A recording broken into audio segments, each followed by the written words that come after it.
Welcome everyone to PoliTreks. It's been a very long time and we are very, very happy to be back in the saddle. It's been a long November, but it has been a good November because a very ambitious project was started by Shashank and yours truly. Of course, I'm Barry DeFord, and with me, as always, is the often imitated, never replicated Mr. Shashank Avaru, who will be showing up in the actual episode itself. This is just an intro, but on this episode we have a discussion, collaboration with Brett O'Shea from Revolutionary Left Radio.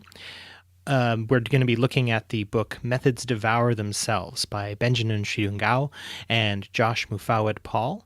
Their book encapsulates the dialogue between science fiction and philosophy, something we Trek fans are definitely no strangers to. And this whole book that we are promoting on behalf of the two authors is a translation of that discussion between PoliTreks and Revolutionary Left Radio.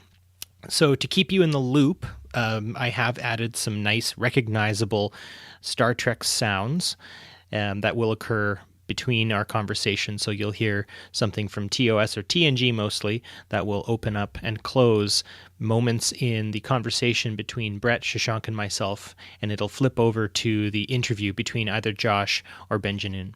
Brett was the person who interviewed Benjanun, and I interviewed Josh, and it has been a very long time coming, so we're extremely excited to be giving you this very long, 2-hour-long episode. So buckle up and prepare for a wonderful and interesting ride.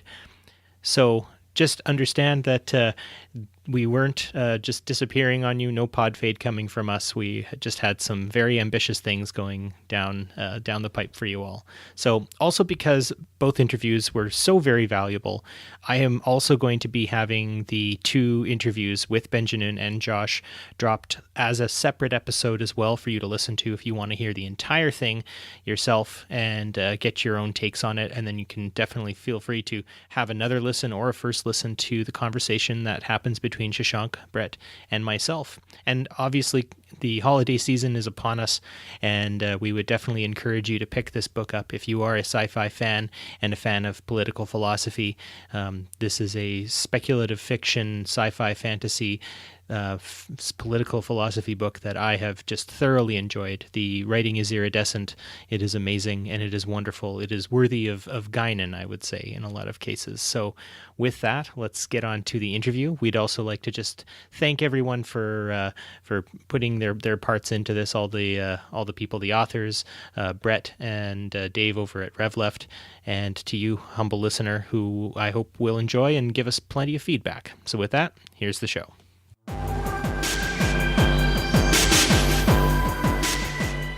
All right. So, Brett, maybe you could just tell us about yourself first, and then we'll tell you a little bit about us. Absolutely. Well, my name is Brett O'Shea. I'm the host of Revolutionary Left Radio and The Guillotine.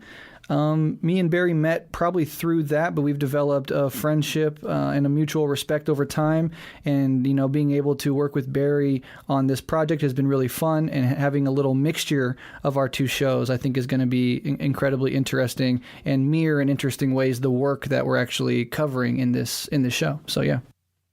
So you definitely do a podcast from a very specific left-wing perspective, right? Is there any specific left-wing ideal that you try to post or pull or anything like that? Well, on Revolutionary Left Radio, we kind of take what has been termed a pan-leftist approach. So it's not so much about pushing a certain tendency on the radical left. It's more like opening up space to have nuanced and complex dialogue between many different tendencies and many different representations of radical left politics.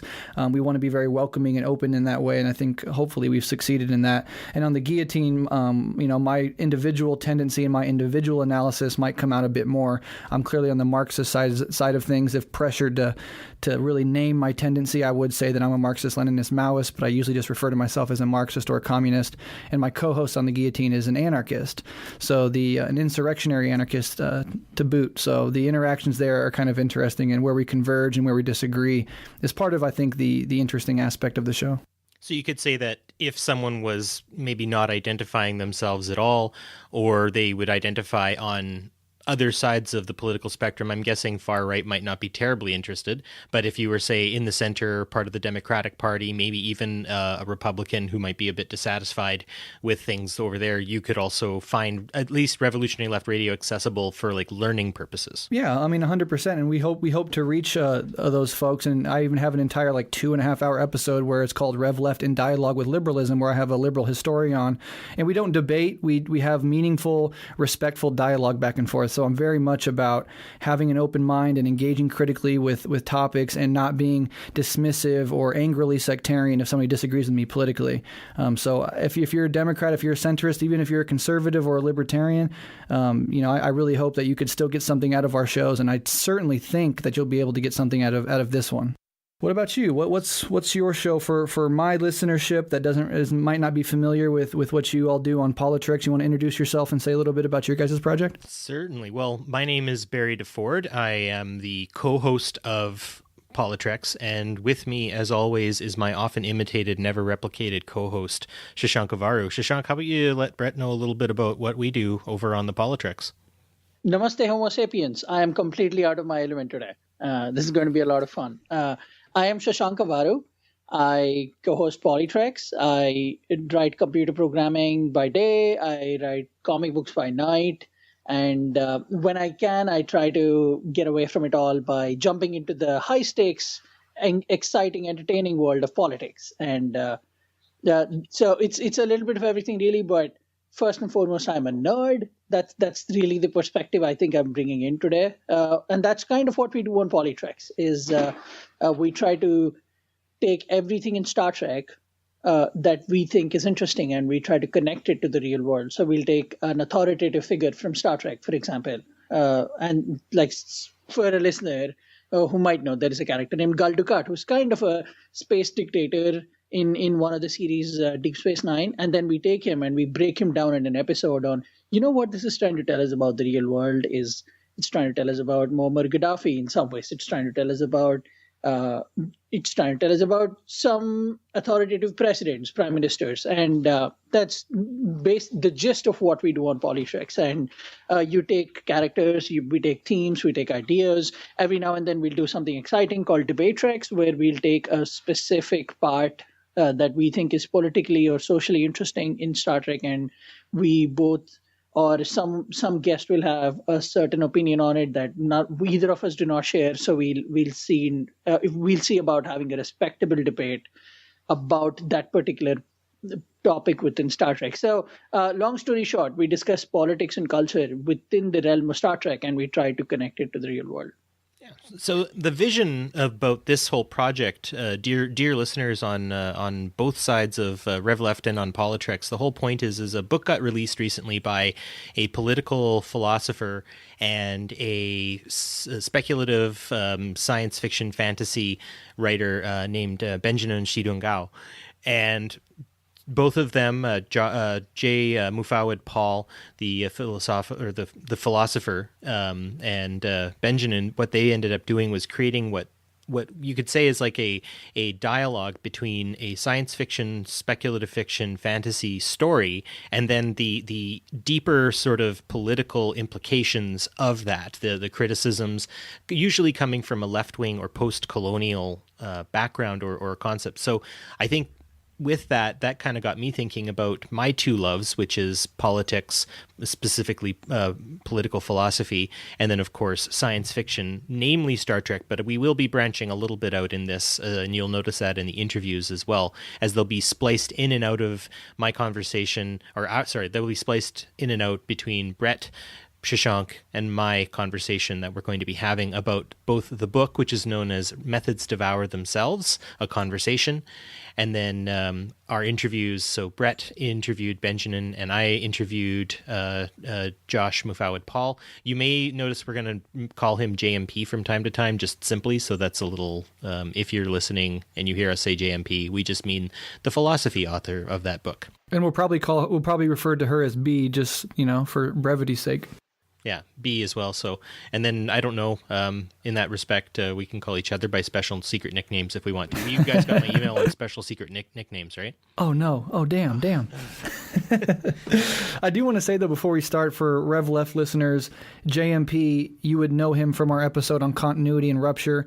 He wrote that book on Maoist philosophy, released by Zero Books. We did an episode with him, so if you're at least familiar with that, then you'll have some orientation to what we're doing here. And if Shashank is out of his element, as he says, I too am out of my element in some ways. I come out of the political world, and although I'm interested in and always have loved science fiction and fantasy, both in film and in literature, I'm certainly in over my head when it comes to these two with regards to that. So Barry, who has a firm foot in both worlds, will help us and act like a bridge. So I really think this is a pretty damn unique episode in both of our catalogs, and I'm excited to jump into it. Full agreement. Yeah, it's an elaborate exercise that is being jumped into from two different podcasts, all to just make Barry look good. Yeah, it's really a Barry vanity project. It is totally a vanity project. So there we go.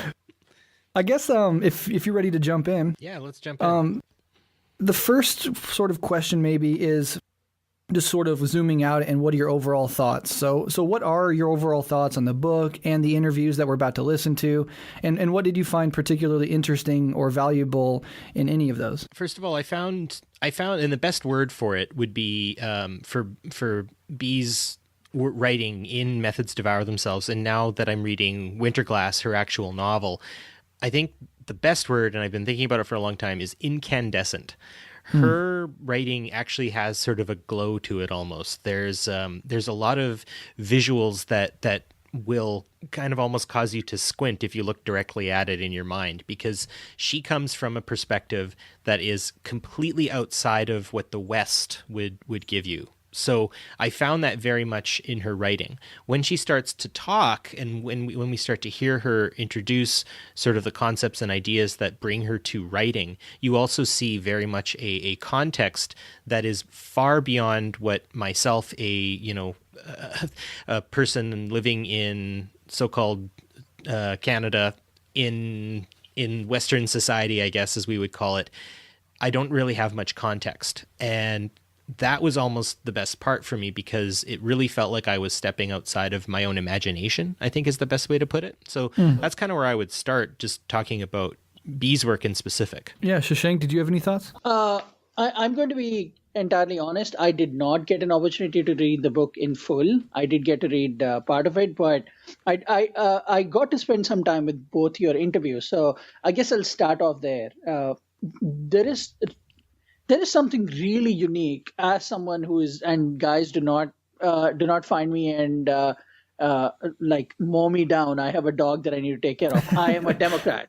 I identify as a Democrat. Sure. And when I put that part aside and I objectively listen to both the interviews, when she's saying things like, she's very honest about something like, Westerners cannot follow fiction that's about Mexicans. When she goes into that part of the interview, that felt very, very connective to me. That was something that I could instantly relate to, because all my life I have been exposed to both movies that are full of brown people, books that are full of brown people, people that look like me, and also I've gone out of my way to expose myself to Western media, and there is certainly a disconnect that kind of in a few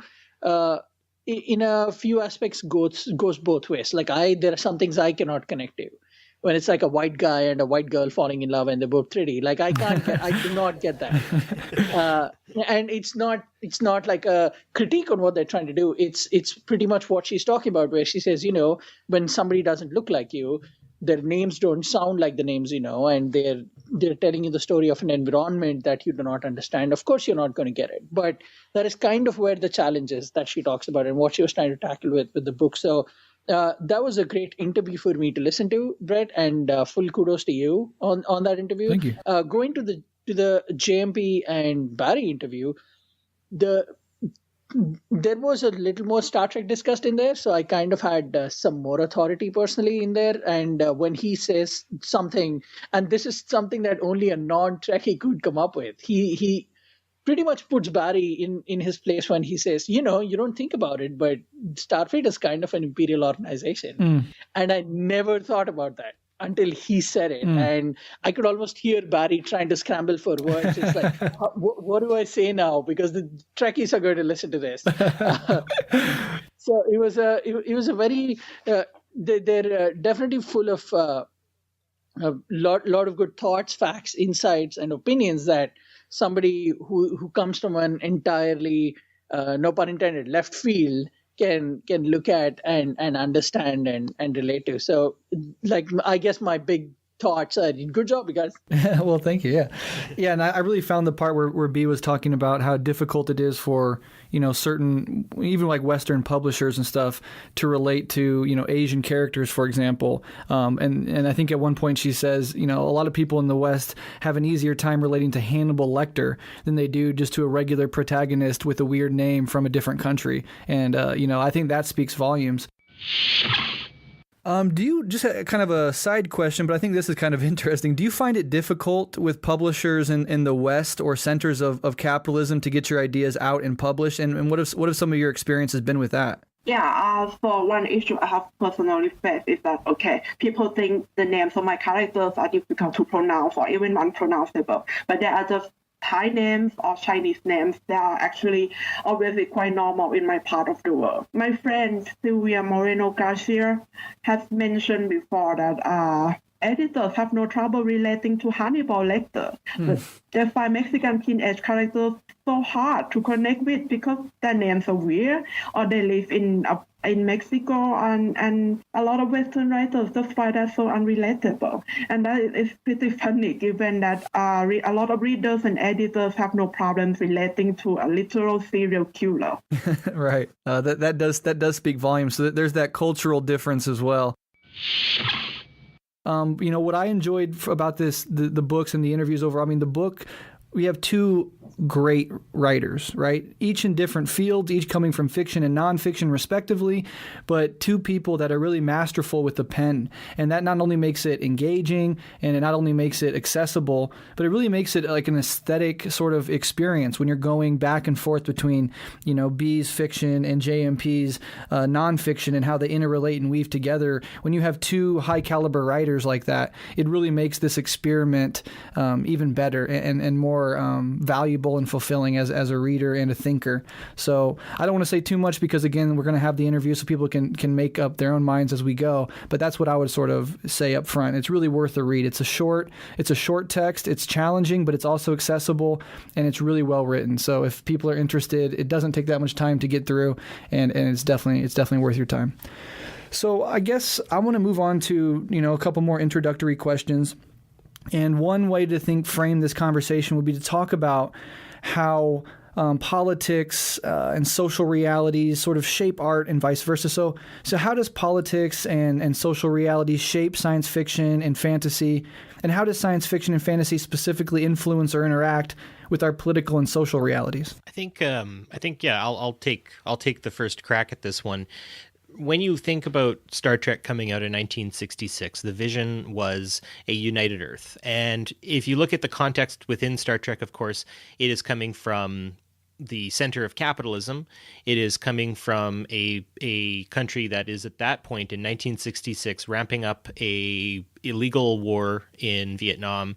It is throwing its weight around and in a direct competition with another gigantic superpower who later on is going to earn the ire and criticism of its invasion of Hungary and the different revolutions that are taking place around the world. This was a tumultuous time, and Star Trek doesn't even bat an eye at the idea of the entire world is unified together. It's a planet that every individual supports each other, and we are now moving forward into the galaxy, looking around, meeting new groups, trying to create relationships, obviously coming into conflict from time to time, but always in the spirit of exploration and discovery.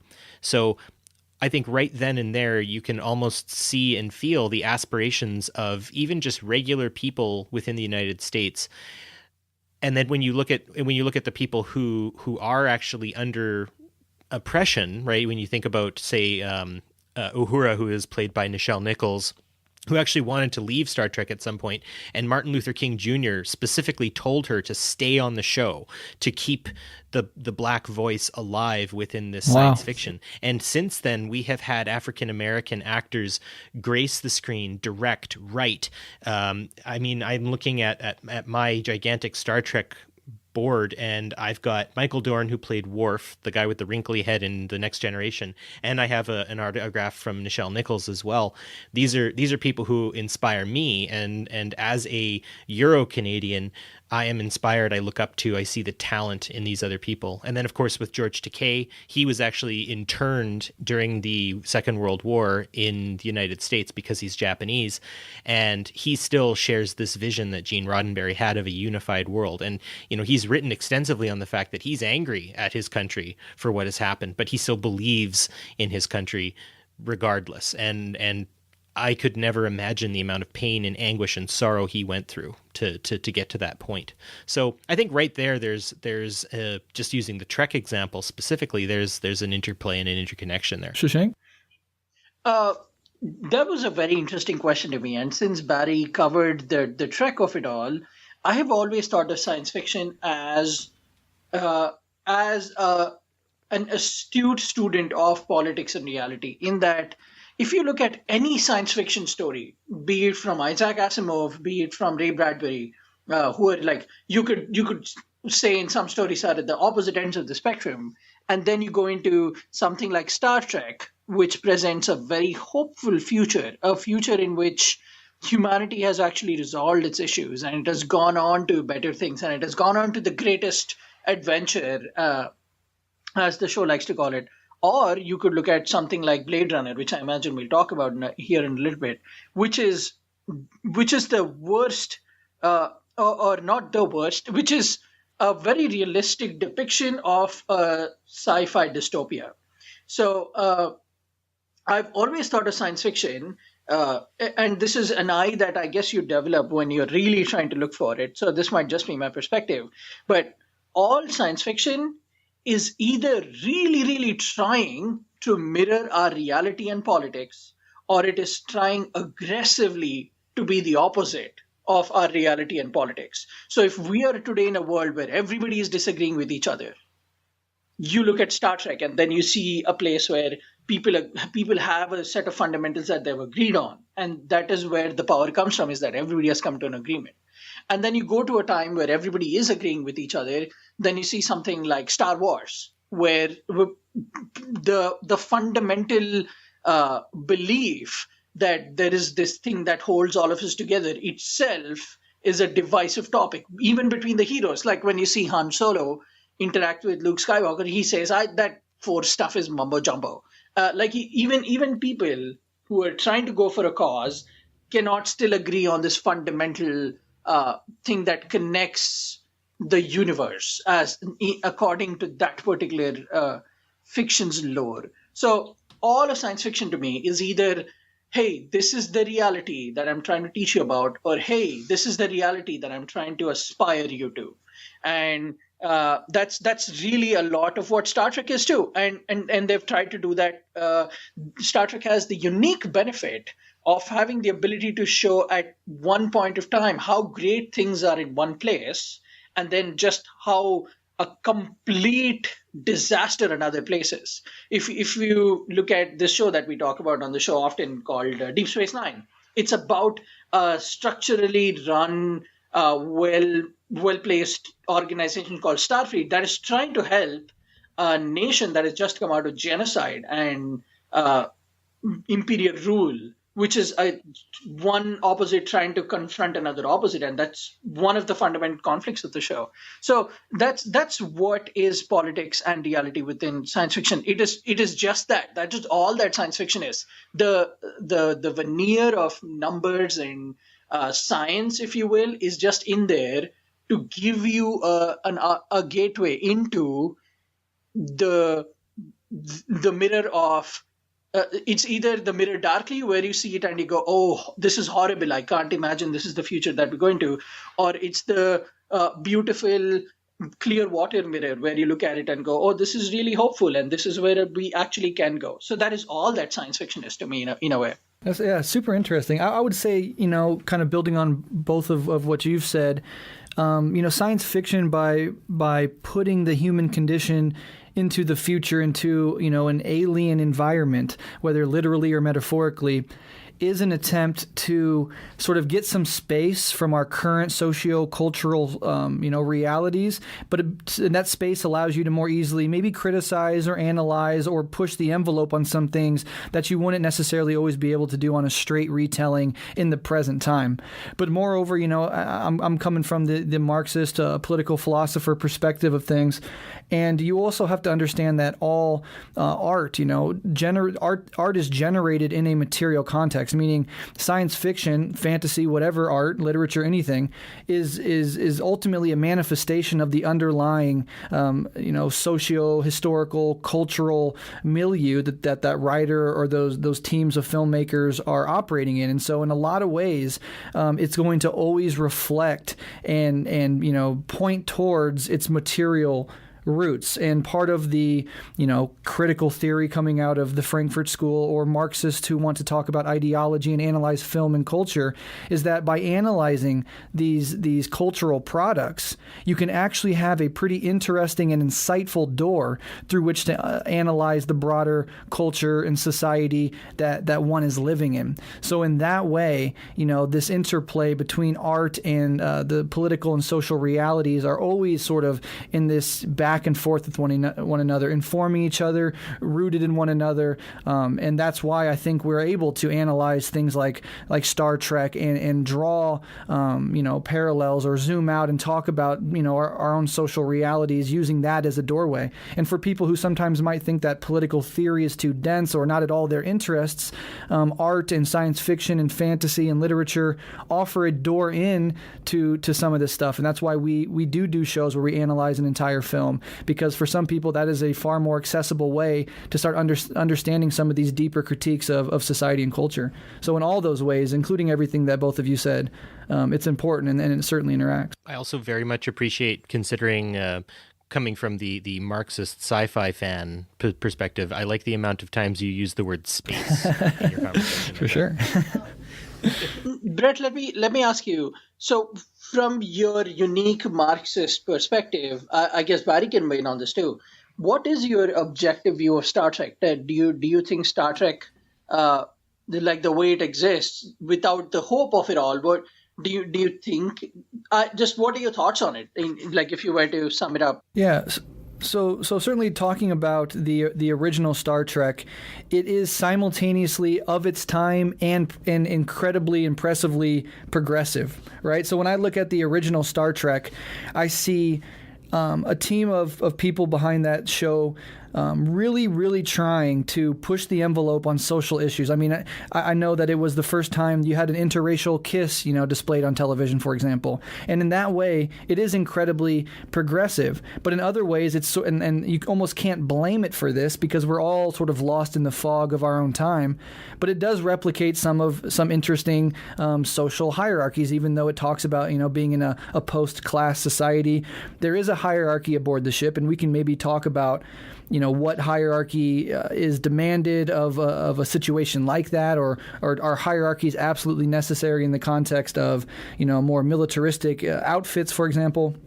But there was, at the end of the day, still a white man at the helm, leading, a journey into space to, if not explicitly to colonize, but there is that imperial instinct. There is that American frontier aspect to going out and seeing what else we can do in the universe. And although it's, at least in my understanding, and again, I'm no expert on on Star Trek, so don't hammer me too hard for this stuff, but there is that element of things that I see, and I'm not sure what fully to make out of it, but I simultaneously love the show, and I also see it as a show very much of its time, but striving to be ahead of itself. Yeah, white man leads the show while the black lady answers the space phone. Yeah, and I would just say, and that hardworking lady in the back there is also wearing a very high skirt. So Right. there was, levels of misogyny that was still pervasive within that. Like, I was surprised that the captain's chair didn't have an ashtray when I think about it now, it was in the 60s Right. and stuff.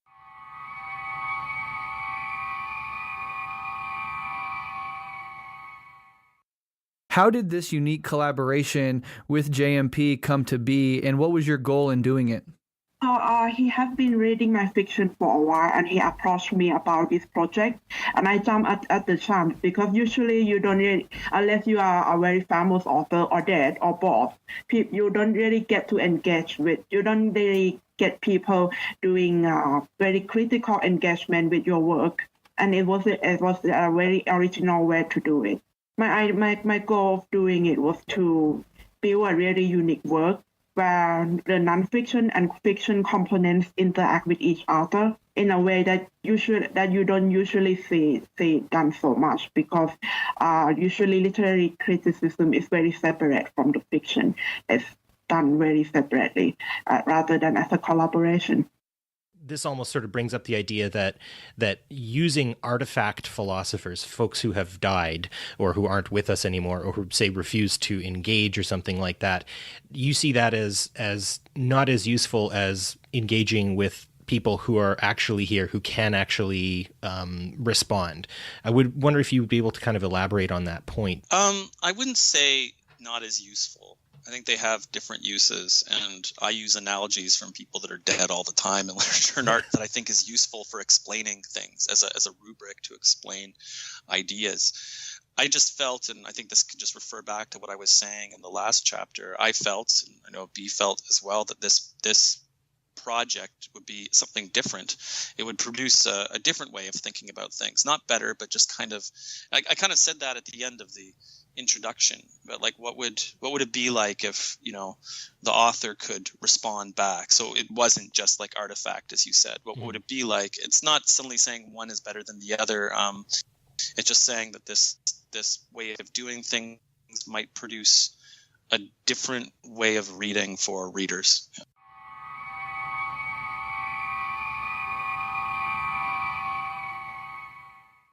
I think maybe we can go on to the next bit here and talk a bit about our thoughts on this is an engagement that we're having with two authors, and until the early 1990s, we were also able to engage with, say, the guy who started Star Trek, Gene Roddenberry, and today we can engage a lot with different science fiction authors, for better or for worse, such as like J.K. Rowling or George R.R. Martin or Gene Roddenberry in the past, or currently George Lucas. So what are your guys' thoughts on engaging with living authors versus dead ones? Brett, would you like to go ahead? I can try. This is a challenging question. I guess I've never really thought about it. I've never had the question explicitly formulated like this and had to respond to it. I guess some of my initial thoughts are, when you're looking at an author of the past, a creator of any sort, they're stuck, I'm using sort of JMP's terminology here, but in the amber of their time, right? Their work is done. The author is dead. You can look back on it, understand it in its historical time, and draw lessons from it. But it's almost like it's the work of art that any person creates after they're dead is sort of stuck in time. And as time goes on, people comment on it, etc., and it just piles up a whole secondary empire of people talking about the original work, and all of that. But with a living author, that person is still, just by virtue of being alive, still developing, and they're operating in the same time that you are operating in. So I can go back and I can read, Karl Marx, for example, 150, 170 years ago, and get a lot out of it. But it's also very interesting to read somebody like JMP, who's coming out of that same principled Marxist tradition, but is operating in this very unique time. And politically, we're facing, the insurgent fascist movements around the globe. We're facing climate catastrophe. We're facing a sort of crisis of legitimacy reality of capitalist democracies around the world, and people are struggling with that. So to hear somebody come out of the Marxist tradition living in this time today discussing it is always going to be a different experience than trying to go back 150, 200 years and extract what meaning you can out of a previous author and try to apply it to totally new conditions. That's our job, and it's fascinating, and it can be done, but engaging with contemporary authors and creators versus dead ones has those sorts of differences in dynamics. There is also the question of development for living authors, at least particularly to me, or lack thereof. I'm a huge fan of J.K. Rowling. I grew up reading the Harry Potter series. I was bought the VHS and the DVDs, or what, I don't know if anybody remembers this. There were between DVDs and VHSs, there was this thing called the VCD, which used to be two discs of having broken down a movie into half, or maybe that was just an Indian thing. I don't know. That's funny. But, yeah, not familiar. And so I watch them over and over, and they're kind of still moral fables to me in a way. But if you just take the Harry Potter series, this is a person who has become the world's first billionaire by writing books. She's the first person in recorded history to ever make $1 billion by writing a series of books. And yet it took her publishing her entire series and making that billions to then come out and say, oh, hey, Dumbledore was gay all along. And even though there is no specific mention of that made in the books, or there is not even a line printed where there are places where it is alluded to, but there isn't a specific remark that says something to the effect of he kissed a man, or he made love to a man. That was never made clear. And now, 11 years down the road, she is back in doing stuff within that realm again, and now she's authoring screenplays. For those of you unfamiliar, she's doing the new series called Fantastic Beasts, which goes back in time and shows these characters when they're young. Particularly, there is a young Dumbledore who is famously being portrayed by Jude Law. And the 2 movies in, again, while specifically telling the entire world, this is a gay character who is interacting with men and who in one of the movies has a very troubled relationship with a man. He's clearly, there is a connection there, and yet she does not have, or she's constrained by the fact that she represents so many people and so many financial interests that she cannot make that statement, even though she clearly very explicitly has stated that this is happening. So there is even the lack of development that is one of the things that's concerning to me. But I also recognize that in engagement with any author is first and foremost a privilege. That person never has agreed to engage with the person who has bought that person's intellectual property. The agreement begins and ends with, at least to me, hey, you give me your $5, I'll give you my comic book, or hey, you give me your $10, I'll give you my novel. And that is where the engagement begins and ends. So anything out of that is a privilege. So in a way, what I said so far seems like if I was to go down and press J.K. Rowling, she could very well tell me to F off, and that is completely in her right. So it is a complex issue for sure.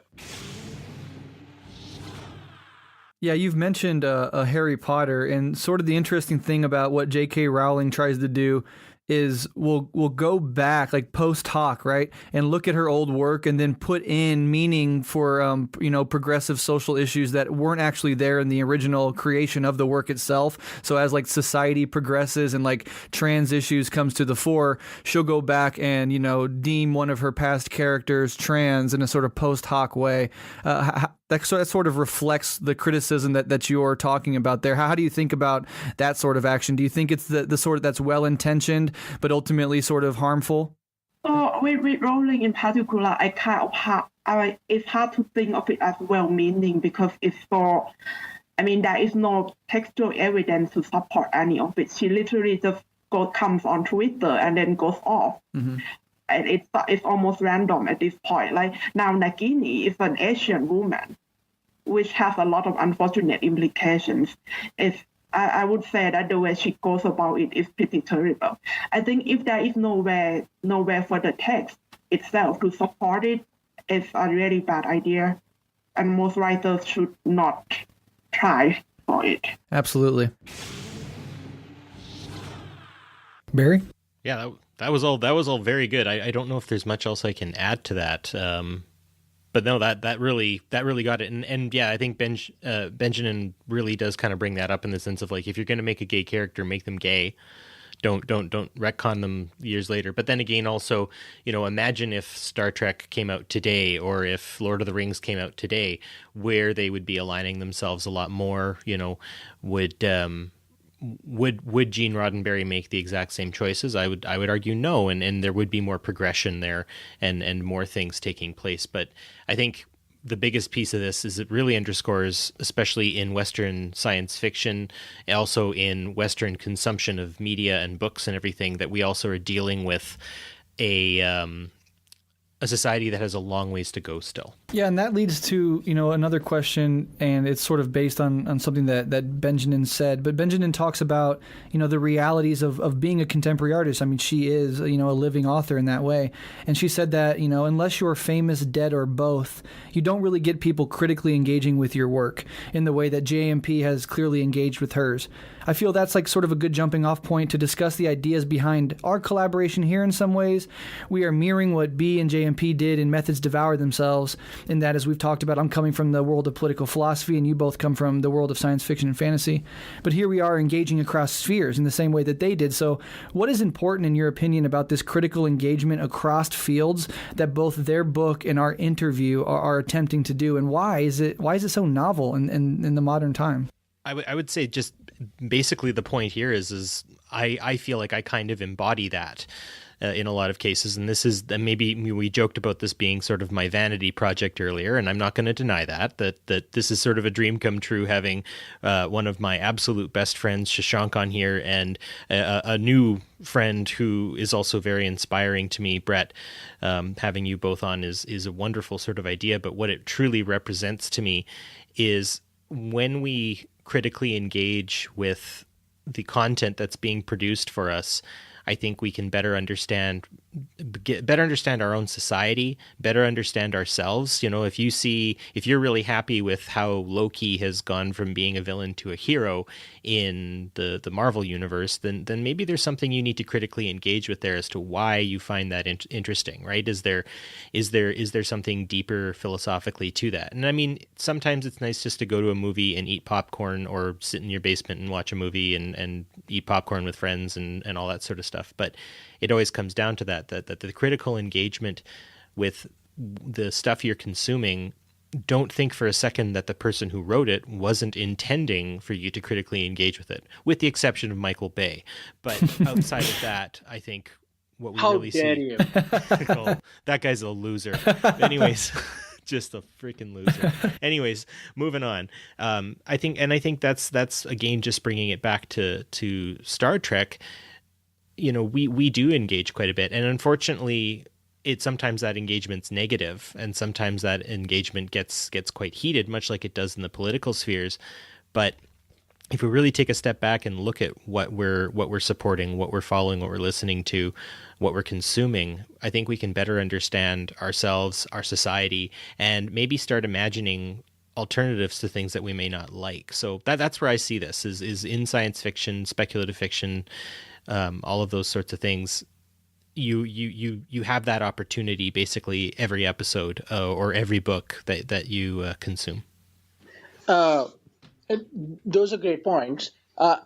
When reading this question brings to mind for me this fascinating concept in Star Trek called the mirror universe, in which characters happen upon a universe that has their exact versions of characters, except they're distorted in some ways. For example, if you take someone like Captain Kirk, who's for all intents and purposes a good guy, a clean-cut hero, a very Captain America-like figure, you then take him and put him in this mirrored universe, and he's almost King Kirk. He's dirty, manipulative, he's imperialistic, he's tyrannical. And to me, that's a really good metaphor for our interviews here and the book itself and what you guys are trying to do with this. It's that there is that imperial side within all of us. There is this fiction loving side in all of us. And it's a way to put them one up against another and look at them and go, what about this is so perfectly harmonic that I am still able to exist and continue living and having a balance of ideas where I can understand that there is a really horrible side of me that somehow relates to this Imperial Kirk, while also being completely connected to this real good guy Kirk that we know. And the same can be said of fiction and reality. Reality owes nothing to fiction. Reality will just keep going on whether fiction is being written or not. But fiction owes everything to reality. It is precisely your understanding of reality that fiction relies on. If you don't understand reality, you would never understand fiction. So to me, this series, this project that is being done, and what the book and the authors have tried to do to a certain extent is to show that this is how much we rely on stories to help us get through a reality that is unforgivable. We try to look for forgiveness. We try to look for joy. We try to look for emotion in a set of fabrications that we've created, so we can keep balancing ourselves while going through an unforgiving world. Yeah, absolutely. And, I kind of jumping off some of that is like, we are, as human beings, a storytelling animal, right? We're an animal that is sort of obsessed with narrative. And, we have a narrative going on in our heads pretty much all day long. And we engage in narratives when we're doing literature or film for sure. But also very much to equal measure in politics, right? It's not so like when you're trying to convince somebody to come over to your political ideas or engage in some sort of political discussion with somebody who might not necessarily already be in your sphere of things. To tell a story, to tell a narrative is essential. And I think politicians or even just political actors who try to discard with that or don't take that seriously end up sort of creating for themselves a sort of curmudgeonly or an inaccessible or just a sort of flat persona. What people respond to is not so much, facts and stats on things. I mean, just look at any political discussion on Facebook or social media broadly. People aren't really debating the facts of things, right? People aren't really interested in like getting the objective evidence and compiling that into a worldview. People are interested in telling one another stories about how the world is. Sometimes those stories are way off. Sometimes those stories are ultimately rooted in more factual evidence. But either way, when you're doing a political program, especially when it comes to getting people to come over and help you with it, telling people a story is an absolutely essential way to win people over. And I think that's important. I think people who are organizers, people who are trying to build a better world, definitely need to keep that in mind. You're not going to go out to a regular working class person and necessarily talk to them about Marx's Capital, Volume 1, in the words that Marx uses. That's just going to be off-putting and alienating for them, and they're like, okay, whatever.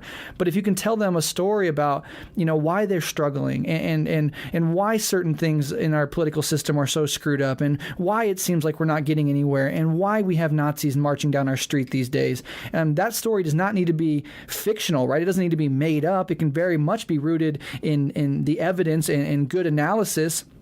But it's also the way that you're going to connect with that person and explain to them, their situation and give them a vision for a better world. So this interaction is absolutely essential, and it makes political actors better if they take it seriously. And then the last thing I'd say, sort of zooming out and talking about academia and talking about sort of the intellectual sphere of our societies and why we don't often see this sort of interesting cross-field engagement. I think part of that is the division of labor in our society, and in academia, the hyper-specialization. You're rewarded in academia not for having the broadest understanding of a bunch of different fields and creatively linking them together in ways that push progress forward. But in academia, it's about getting published. It's about ultimately profits for the administration and the university itself. And what this sort of leads to is hyper-specialization, where people just narrowly focus on one little sliver of one little field. And what we lose in that is we lose this crosstalk. We lose this cross-pollinization. And in a moment in history and civilization that seems so crucial, right? I mean, no matter what political arena you're coming out of, you can certainly agree that the 21st century is a crossroads for our species. We either have to fundamentally change the way that we interact with each other in our natural world, or we very well go extinct, or at least devolve into some dystopian barbarism. So at this crucial moment, having people who are really good at one of their fields openly talking to another person who does something different with a whole new skill set and finding where we can learn from one another is incredibly important. And what this work shows to me is a real earnest attempt to do just that. And I love it for that reason. And I would just, to build on that even further, and this can tie into further discussion, is what it really does and what it can do for those people who are, say, just stuck in the, well, I just like my sci-fi and that's that, or I just want to talk politics all the time. And I encounter people on both of those ends, and I hold nothing against them in that sense. But what this can do by bridging this gap, especially in academia, but then also by reaching ordinary working people with these kinds of conversations, you can expand imagination, I think is the best way to look at that. Yeah. And if you expand that concept, not just by limiting it to academia, but even fiction and nonfiction, or even on a broader scale, cultures, because of what are cultures but sets of beliefs that happen to have scattered across the planet, if you stick yourself to trying your best to specialize in only one school of belief, or sticking to only one idea, you're losing out by not exposing yourself to a variety of ideas. Because there is the question of your intellectual growth being just limited to accepting that one idea and then rejecting everything else because this idea inherently tells you, hey, I am the right idea. Like if you take Christianity or even Hinduism, the religion I come from, it's supposed to just tell you Hinduism is the one true religion. And when you listen to something like that, you limit yourself by specializing yourself in it and sticking to it. You limit yourself and your intellectual capability of understanding what the political motivations of the Old Testament are, for example, because you're so stuck in the world of trying to fixate on your own narrative. It's like going to a buffet and saying that, hey, I really like your cheeseburgers at this buffet. What kind of a buffet has cheeseburgers? But it's like going to a buffet. It's like I want to go to your buffet. It's like going to a buffet and saying, hey, you have 25 items, but I like your cheeseburger so much. That is the only thing I'm going to eat for the rest of my life. That is a depressing life. Right. Yeah, 100%. Yeah, and not only does it limit your own development, but at some point, it limits your ability to connect with other people. If you're so navel-gazing, if you're so infatuated with your own narrow view of things and your own narrow interests, like it's just bad overall for every aspect of life. And I think most people intuitively understand that, even if maybe politics aren't your thing and you're coming from a science fiction background, there's certainly other interests that you have. And you see that if you're really into like two different things, for example, you have two things that are seemingly totally unrelated, but you're really into both. Your brain, your mind can start making associations between those two fields of thought, and that gives rise to creativity and intellectual novelty. And that's important on just an individual development level, and also on a broader geopolitical level, where, as Shashank was talking about, we need to broaden our imagination, and those associations between different realms of thought and different realms of behavior and different worldviews, I think, is going to become increasingly important. Just one thing I'll say before we move on to other topics is to connect it to the Star Trek of it all.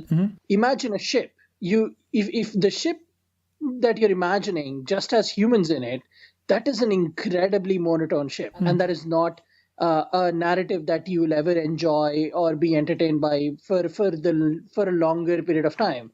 And that's kind of why if you look at certain cultures within Star Trek, like there is this culture called the Klingon culture, which very much relies on trying to be within itself and trying to celebrate their own heritage in favor of and rejecting other cultures, mainly something like Starfleet, which is trying to promote a melting pot kind of culture.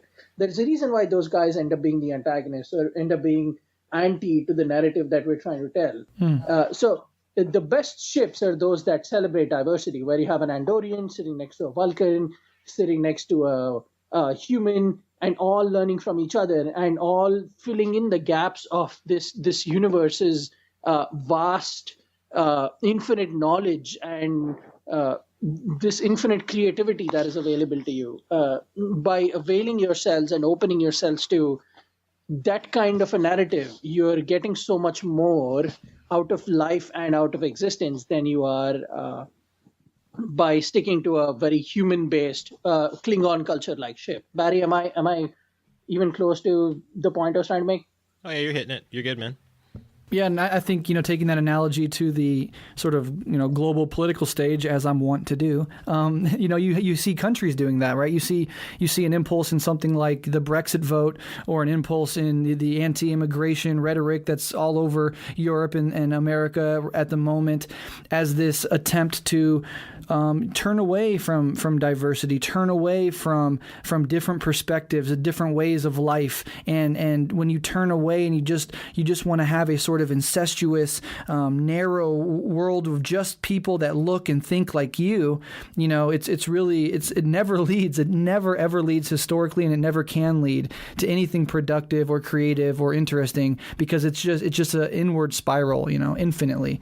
And Brett, beautiful use of the word incestuous, by the way. Thank you. I like to slip those in there once in a while. What do you think are the responsibilities of science fiction and fantasy creators, whether in literature or film, if any at all? Part of the current climate change discussion, I think, is that before now, let's say like 10, 20 years ago, a lot of science fiction was very positive about technology as the way forward, nothing, no detriment, and there was not a lot of concern about climate change and all that. So I think that has done a lot to affect the way we view technology today, and we have spent a long time not really thinking about the environmental impact. That in many ways, I think that was pretty irresponsible of older writers, because they didn't really think about this. They are just thinking, we can go to space, or we can come up with basically magical technology that will make all this go away. And our current approach to technology reflects a lot of that kind of narrative.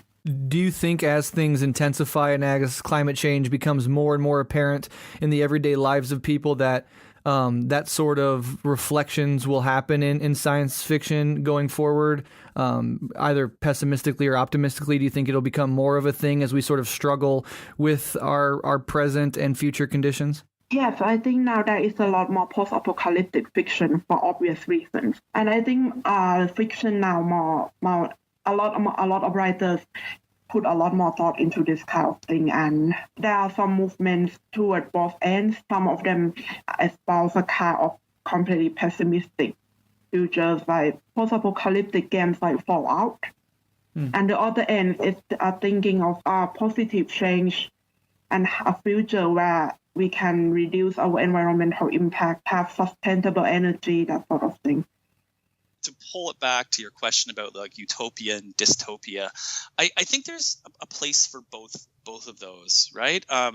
In the way that we tell stories. Like I think they can be gritty, they can be not gritty. I'm wary of this kind of very simplistic social realism way of telling stories, or it should all just be how everything is unified under socialism. I mean, that's what we want, but we're not there. So I think there's like literature, and a lot of the great literature by leftists has always taken different positions. They've done their own versions of dystopia, their own versions of utopia, and things that aren't either dystopia or utopia as well. I mean, I think about like the mixtures, like E.N.M. Banks, like the culture novels. Have you read the culture novels? I have not. Okay. Well, I mean, if you're aware of them, like and he died a few years ago, but his culture novels are kind of like they're communist. There's like space communism, and so he imagines this far-flung, distant civilization called the culture, which has reached its position through, class struggle, but a long time ago, and has no state formation, and is kind of, the forces of production are unleashed because the social relations are, have been completely changed. So it's like exactly like you'd see communism. But the problem is that what he makes interesting about it is how it runs into, people that are like other galactic civilizations that don't have those values. And so what do you do when you're communism and you're running into these people? And so eventually they have like an organization called Special Circumstances that arises that are just these like AI minds, like that hire people, and they try to prevent they basically try to spread communism, like in a way that like almost in this Cold War way. But it's interesting because the books also deal with times that they get it wrong, where they make these mistakes and that it causes deep splits. But they're still very clear that that way is like it's communism. It's like this way where there's no more classes. People get to do what they want, and because of that, their technology is also better than anybody else's, right? Yeah. So those are an interesting way, right? Because those books would look at like how utopian the actual thing is, but then how all these dystopian other competing galactic powers are, and what happens when they clash, and can something that has reached communism, can it make mistakes? Banks isn't the first to do that. The Strugatsky brothers, who were writing in the Soviet Union, they wrote a number of books about like space communism, trying to figure out how to intervene. Like they have this one book called Hard to Be a God, which was made into a very long and onerous avant-garde movie recently that's like 4 hours long. But the original story is just about these people that are like they're from all of Earth is communists. They're out in some distant place exploring space. They encounter a society that's like the worst form of like European feudalism, and they're supposed to watch. And so there's a debate between them about are they bound to intervene, or should they just watch because communism can't be imperialism? But here's all this. So it's an interesting. They have these debates, right, about that. So yeah. So I feel that there's this whole opening that this kind of left-wing literature can do, and I think that kind of storytelling is very, very important to any kind of political movement. I mean, obviously, I think that when it comes down to it, action is and can only ever be the way forward, right? I mean, I'm a Marxist-Leninist Maoist. I believe in like a vanguard party that has to organize the masses through the mass line, and in order to like make revolution.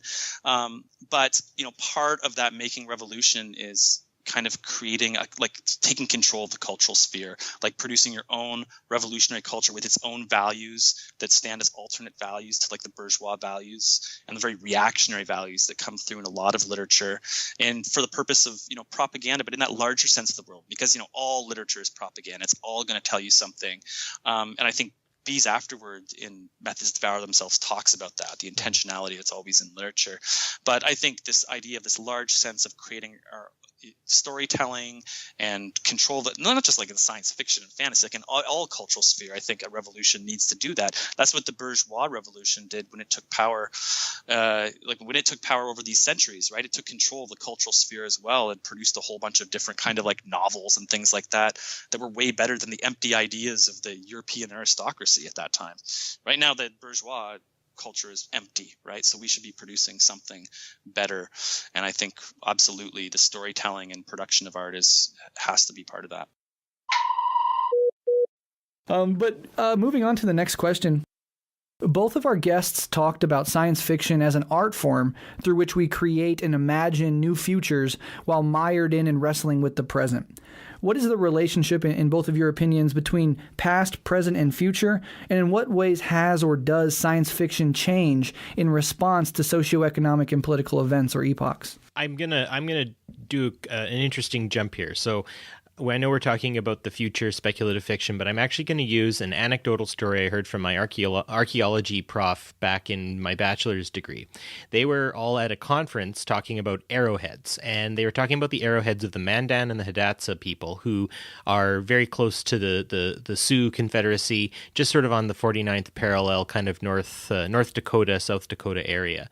And what they'd noticed was there was an incredibly sophisticated group of people who are capable of making arrowheads of like surgical precision. Like these things looked great. And weirdly, there was another group of people who lived right alongside. Like we're talking like carbon dating. They would have had to have interacted, and they were awful at making arrowheads. They were terrible, and yet they seemed to persist just as long as this other group. So you got this like huge conference of professors all talking about it, and they're all jibber jabbering along and being like, oh, how could these two societies live together and blah blah blah. And as the story went from my archaeology prof, she said that a undergrad student put her hand up and said, what if those poorly made arrowheads weren't actually from another people, but were actually from like just kids who were learning from their parents to become surgically good arrowhead makers? And I was thinking about this in the sense that, like we talked about, if you can expand your imagination and if you can wrestle with the realities of that expansion happens. I mean, sometimes you're not going to like what you see. Sometimes you're going to come off as seeming like an idiot, like an entire conference full of, thousands of years of educational prowess and experience, and it was an emperor's new clothes moment of like, well, no, kids made those and adults made those, and they're kind of like, well, I guess we need to call the conference off now.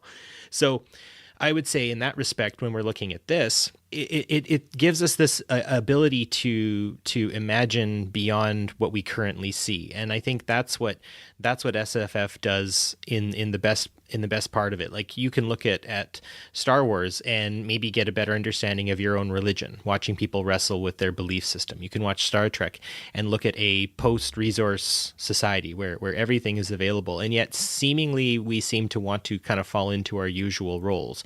So we can look at these things as mirrors on ourselves, and as Shashank had mentioned, there is a mirror that we look at ourselves when we look at science fiction and fantasy.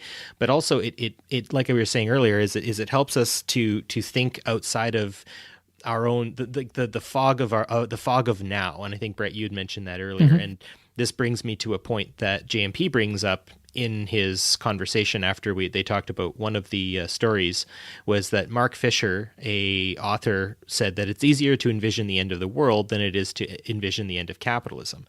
And I really do think that. And when you look at Star Trek, when you look at Star Wars, when you look at Babylon 5, when you look at all of these different science fiction stories, you are looking at a time that is either technically but these are mostly post-capitalistic societies, right? Where our current paradigm is no longer in motion. It's moving. It's changed to something different. And so even just giving us the opportunity to envision that will help us find solutions in our here and our now. And if we really want to see change, we can use that almost like a target, right? I don't think necessarily everything's going to be exactly as it is in say, Star Trek, but darn, there are some things that I really like to see, like the idea that everyone, if they're hungry, can literally just go and put food in their mouth, or that medical help is free for everyone, no questions asked, even enemies. These are all wonderful things that women can be leaders. And now recently in Discovery, we also see that LGBTQ people exist, and they are flourishing, and they're doing fantastically well in the future, and they're commanding spaceships and blowing stuff up and being awesome, just like they're awesome now. And so with that, I guess, yeah, this it's another way to expand our imagination. So I'll try to break this question down to two main ideas. And interestingly, the first one, which is what is the relationship between past, present, and future, can actually be answered using a piece of fiction called Battlestar Galactica. And one of the greatest lessons in that show, the BSG reboot, is that characters often say from their scriptures, all of this has happened before and all of it will happen again. And there is something both comforting and terrifying about that. The past, present, and future are really almost at once both very, very similar and uniquely different learning experiences for human beings. If you look at something like the interaction between genders, the agendas have always been the same. From when we started speaking to now, when we can communicate literally between a space station and something floating in space and something on Earth. The agendas for the interaction have always been the same. It's companionship, sex, finding security. Those have always been there. And the things that have changed about these three things is that the socioeconomic relations have changed. Technology has brought about a different way to communicate between us that we did not envision having in the past. So in that way, the present gives us more access to get to our agendas easier. If you even take something as simple as cleaning the house that you're living in, the early man did it probably with their hands in caves. The medieval people probably did it with a straw broom in their wooden huts, and now we're doing it using Roombas in our matchbox apartments. But the agendas have always been the same, and that is again very, very comforting, very, very inspiring, but also terrifying because we have not figured out how to go post cleaning.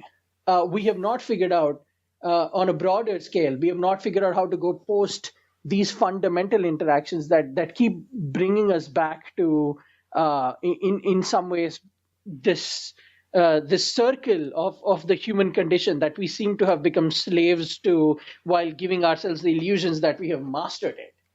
So science fiction uniquely, again, has the opportunity to, going back to my earlier point, either give us inspiration to get past it or give us comfort in knowing that this is good. So if we take something like Star Trek, it gave us a hopeful future at a time when, as Barry mentioned earlier, things were dark. And if you take, this is not really science fiction or fantasy, but if you take something like Rocky IV, it gave us a hopeful time during a dark time. And then if you remember all through the 80s, the dystopian fiction, especially dystopian science fiction like Blade Runner and Terminator, really flourished because people were finding comfort in the idea that there will be this sounds horrible because the world was so close to the brink of nuclear war that they were just happy that there was the idea of a realistic future in which humanity survived. And that's why dystopian fiction itself had a resurrection of sorts. So the best things that fiction has done in the way of changing as time has gone by is it has either found a way to tell stories that comfort people, or it has found a way to tell stories that horrify people while giving them the tools, or at least a tool, to combat that fear that they've been dealing with. Yeah, that dovetails really nicely with sort of what I have to say on this topic, which is, just thinking from my perspective, when the present gets particularly bad, as perhaps it was, in the 80s when you saw the rise of some of those dystopian films, but certainly as it is today, you have two directions, right? You have two ways to go. One is to look to the past, right? And I think neoliberalism, I think reactionary politics, fascism, they very much like to draw your eyes to the past. Neoliberalism does this in like a cultural way in that you see this rise of nostalgia in culture. You see a bunch of reboots of old films from the 80s and 90s when we were kids, trying to push us back into the joy of being a child, for example. And then so it does it in that more subtle cultural way neoliberalism does, but the way that reactionaries do it all over the globe is the present is scary, the future's uncertain, so what we're going to do is recoil violently into a mythologized past. And the mythologized part is important here because these pasts don't really exist. So for example, when Donald Trump says make America great again, what is he talking about? What part of America was great, for whom, and at what time? For the vast majority of people, whether the victims of imperialism abroad or the victims of racism and sexism and heteronormativity at home, America was never great. And it's just been, especially for indigenous people or black folks in this country, America has been a horror show of world historical proportions. So, you see this with fascist movements all the time. The Nazis trying to reclaim some noble Aryan pastime, and Bolsonaro, the fascist in Brazil, looks back fondly on the military dictatorship that went from the 60s to the 80s, sort of muddy muddying the waters of memory, about what it really was in the past, and preferring to go there, even if it's a false past, than to live meaningfully and engage critically with the present, or to think about ways to move forward in the future. Because the reactionary has no solutions, has no future to offer except bloodshed and domination and exploitation. Neoliberalism really has nothing to offer except the same old same, corrupt politics, economic crashes, ecological collapse on a monumental scale. And so, all of these things I think are really important. And sci-fi is one way that we try to look to the future. And when you see sci-fi get particularly dark at a certain period, you can see that the sort of the subconscious of that society is getting particularly dark. And I think right now, I don't know, and correct me if I'm wrong, you both know more about this than me, but I can't think of any recent sci-fi that's been very optimistic and hopeful. I mean, from Black Mirror to Children of Men to Elysium, they're all sort of vomiting up this dystopian future in various ways. They all have different ways of how we got to that dystopia or what the conditions of that dystopia are. But I really feel like we're at this moment in time where we can't envision, we can't imagine, we can't articulate a future that's not horrible, and I think that's scary, and it's also indicative of our times, and it's also a challenge to people who want a better future. How do we present that vision, that realistic vision of a future that can be, in a way that's rooted meaningfully in what actually is at this moment? And so I don't have the answer to that necessarily, but it's important to think about those things. Absolutely. I just want to say, since you brought up dystopia and the discomfort of people, I would argue that the beginning of the road of dystopia is already here. Given that this horrifying UN climate report that came out recently that said we pretty much only have 10 years before Earth turns into a boiling pot, and the massive socioeconomic change, the massive starvation, the massive class differences. I would argue that because there wasn't, or maybe there is that we don't know of, because there isn't a writer or a fictional narrative that is popular enough to mirror exactly how the world is going, we are unable to recognize. But I would argue that dystopia is already here. It's just in a form that was not presented to us before, so we don't have a narrative to draw off of. Yeah, fascinating. I completely agree that dystopia is already here. We are living in it, and it's only going. I mean, it's going to get worse for the foreseeable future. That's for sure. Might I say also, Brett? Sorry to also chime in, but I think perhaps the dystopia has finally reached folks like myself. I can really only speak about myself, being a person living in a pretty have country from a pretty have family. And, I've had hardship in my life, but, if you compare this to a kid growing up in a developing country, or in a country that has seen constant chaos and destruction, say like Iraq, if they were born in 2002, their entire lucid life has been at war. Mm-hmm. Right. Yeah, it's certainly inflected and emphasized at certain points in certain parts of the world: Syria, Libya, Iraq. A lot of these places, the apocalypse is already there, and now it's starting to creep into the quote unquote first world. It's horrifying, but it's also like, if we don't fight this fight, who will? But before we move on, I do want to read a little bit from JMP's opening thoughts, and just sort of thinking about time, and thinking about history, and thinking about the imagination being limited. I think he puts it really well.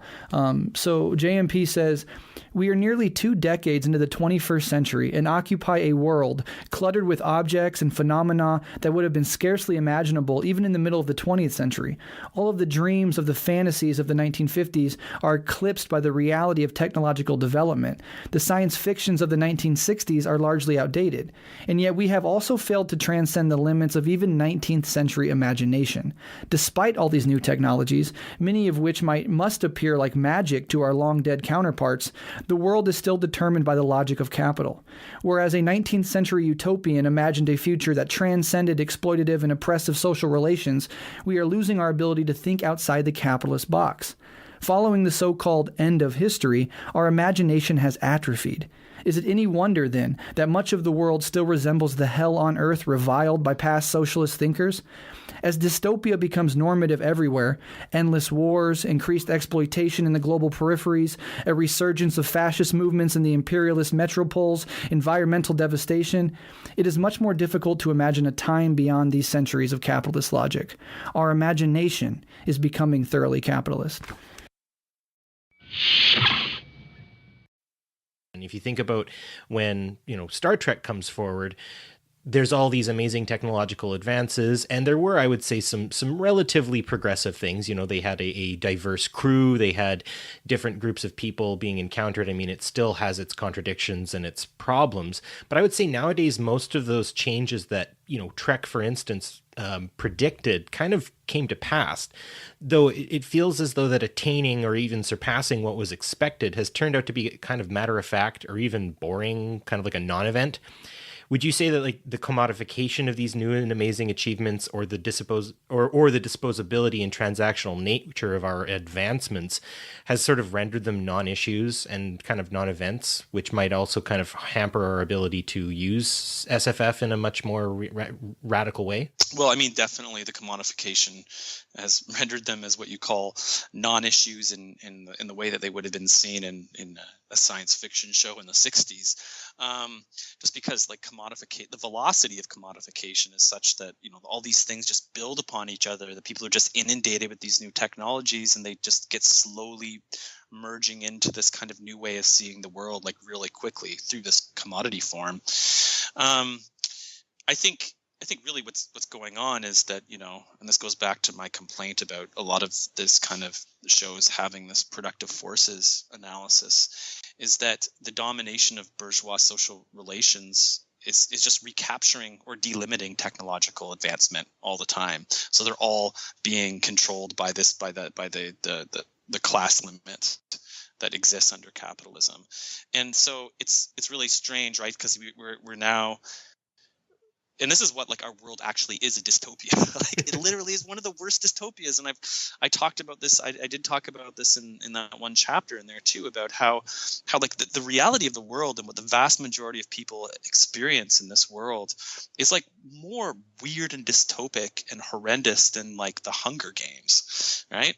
And so it's like, so we're living in this world where you have this situation where people can communicate globally and instantaneously, right? And this is our entire project, Methods Devour Themselves, comes out of that, right? It comes out of the fact that, Benjanun is someone that I met on, like, I liked her books and everything, but that I was able to interact with over Twitter years ago, and became friends with over Twitter. And this whole project, was constructed online. Like if technology was like it was when, I was in early high school, or even beginning my undergrad, this project wouldn't have been possible. So there's that, right? So we have this so we're living in a world where people can communicate globally and instantaneously, but at the same time, we have this gap that is increasing between the wealthiest and poorest. And it's never been more stark and violent as it is now. So that kind of, and it's like technology hasn't really, we have the means with technology, if we had different social relations, to deal with that gap, to make the world a more humane and social place. But we don't, right? We don't do that. and that is why maybe it doesn't seem like so much of an event. Like, there's, there'll be people living in poor countries with cell phones because they need them to communicate to family that might be refugees and diaspora. But at the same time, they're working these like terrible like jobs under different like kind of conditions in the proletariat in the first world, or they're fleeing from like, war zones or anything like that. So yeah, there's a lot to say about kind of even the nightmare that underlies the technology we take for granted. So, we're communicating over computers, or I have a tablet and whatever. And this entire information technology requires silicon, right? Silicon it's like without silicon, this stuff wouldn't be functioning as it is. But silicon, people forget, is one of the worst mining industries in the world where like thousands upon thousands of people work in these mines with one of the most brutal extraction processes, and then the factory process of making silicon useful is even more extractive and productive. And people just think, oh, we're now living in this liquidated information economy. Like, no, it's very material and productive underneath it, and it's a brutal mining industry, the silicon industry. So there's that as well. Not to make us feel guilty or anything. No. It's just there's reality. Well, no, it's true. And I mean, I bring this up with my students of silicon, but also coltan too. I mean, whole civil wars in the DRC have been funded by different companies who extract that mineral and then use it. And yeah, like silicon, coltan is needed for the connective tissue, I guess you could say, between the electrodes and diodes and in all of the things we're using right now to communicate with one another. So yeah, this is still very much almost a neo-colonial kind of look at things. We think about the colonial spheres in the past where all of these nations, I like to call them the big four originally, but like England, if we took the United Kingdom, for instance, way back in the day, I mean, it was producing iron ore at an alarming rate, but it was because it was extracting it from India, and nobody in India was gaining any profit or any kind of capital off of that. They were just basically slaves. And then people wonder why England did so well with it. So no, I fully agree with that. And, when we look at environments that are quote unquote post-scarcity, like say the one that Star Trek brings forward, I almost wonder sometimes if there is sort of like a darker history that we could talk about. They use a mineral they call dilithium to move people around, and they've touched on, we have dilithium mines here, there, or, we can't go past certain warp speeds because it's a problem, but they never really like delve deeply into it. It's always kind of packaged into this, 30-minute episode or 40-minute episode, and then it kind of gets forgotten about, or it's sort of like our point has been made and that's it. So in JMP's interview, he said that, contrary to some socialists' perspective of Star Trek, the show actually represents a sort of quote-unquote utopian capitalism where the invisible hand has ironed out all differences because there's no trace of class struggle, etc., he goes on.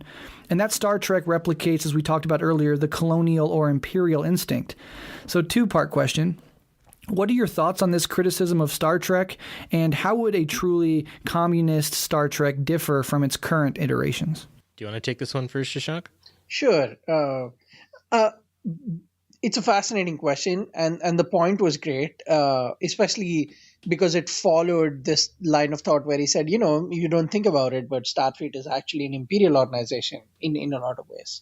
So that there was a new perspective that blew my mind, and when he brought this up, this is again probably because I am a card-carrying one of those crazy hippie liberal Democrats, but I kind of think that when he talks about utopian capitalism, the hopeful side of me wants to argue that this invisible hand is actually visible, and if you zoom in on the hand, it's actually the entire populace working together to resolve that class struggle.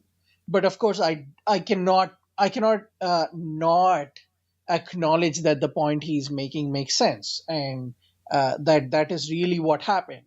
And so, in a way, I can see that perspective, and it's a valid criticism to me. I'm certainly not going to take away from it. There are definitely places within Star Trek where something like that is acknowledged. There are characters that openly criticize Star Trek all the time, especially people that do not belong to Starfleet. They talk about things like, oh, you say Starfleet is great, but then you have a secret spy agency that goes around killing people. Oh, you say Starfleet is great, but you only interfere when you find an economic motive for yourself, or you find a way to benefit Starfleet first, even though you say that is not the goal. So the criticism definitely has a lot of validity for me. As far as the second part goes, I would really hate myself if I said anything untoward while I have two communists here. So I'm just going to respectfully let Barry take that one. Fair enough.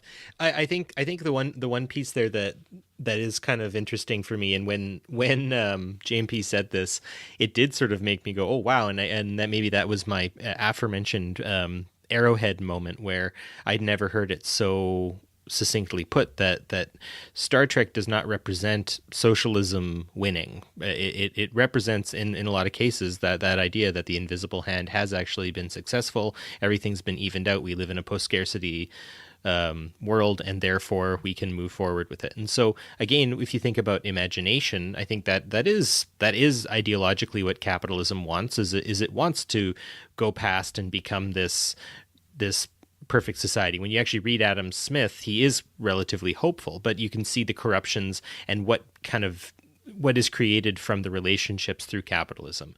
And I think that's an interesting sort of piece of it.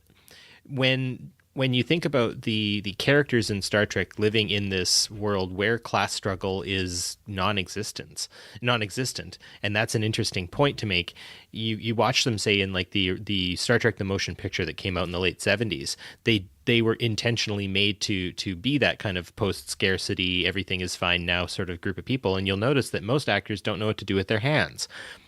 Voyager is like that as well, the Star Trek Voyager, where their personalities were actually directed to be not as sort of flamboyant as ours, and they're a lot more sort of conversational and analytic and stuff.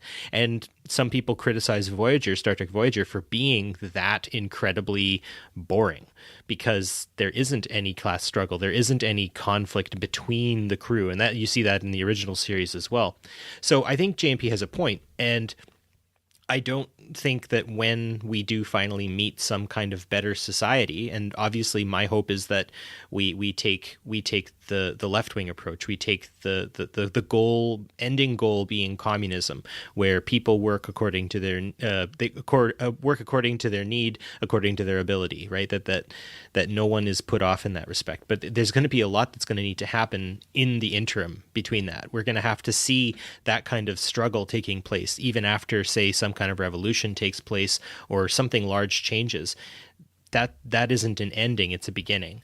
And I think maybe that gets brought up better in future iterations of Star Trek. You'll see it a lot in Deep Space Nine. You see it incredibly in Star Trek Discovery. So I would say my criticisms of Star Trek are very similar to that of JMP's or any other person who comes from a principled leftist perspective, that no, Star Trek doesn't solve problems in the way that we see problems getting solved, right? They get saved by a skyhook, basically. The Vulcans come and save us. But I don't think that it's outside of leftist talk to see the world that gets created and draw from the things that work for us and be critical of the things that don't. And I think that's one of the reasons why I love Star Trek so much, is sometimes I'm looking at it very kind of cockeyed, and then other times I'm looking at it super wide-eyed, and it flips between those two things. For the second question, how would I truly see a communist Star Trek differ from its current iterations? Again, JMP brings up, I think it was Philip K. Dick, has actually a story where basically communists make it to space and start interacting with other people. So I would see Star Trek and Starfleet being completely different. I would see hierarchy differ for the different things that need to happen. So like there wouldn't necessarily be like a captain of a ship. There would be people who would control the ship in times of crisis, in times of exploration, in times of discovery. I think that there would be a lot more sort of modular functioning parts that interact with one another. And actually, I mean, how I understand Cree culture, the people who live, who are indigenous to where I'm from, their name is the Cree people. They actually would work in a very sort of modular sort of way, where they would have a peace chief and a war chief and a council of elders, and women would have the final say on certain things. And they were a completely functioning society that were able to manage the movement of bison. They were able to predict weather phenomena. They were able to interact with other groups of people. So I honestly think that a future spacefaring human race would have to draw from a bit of their hunter-gatherer roots and draw from the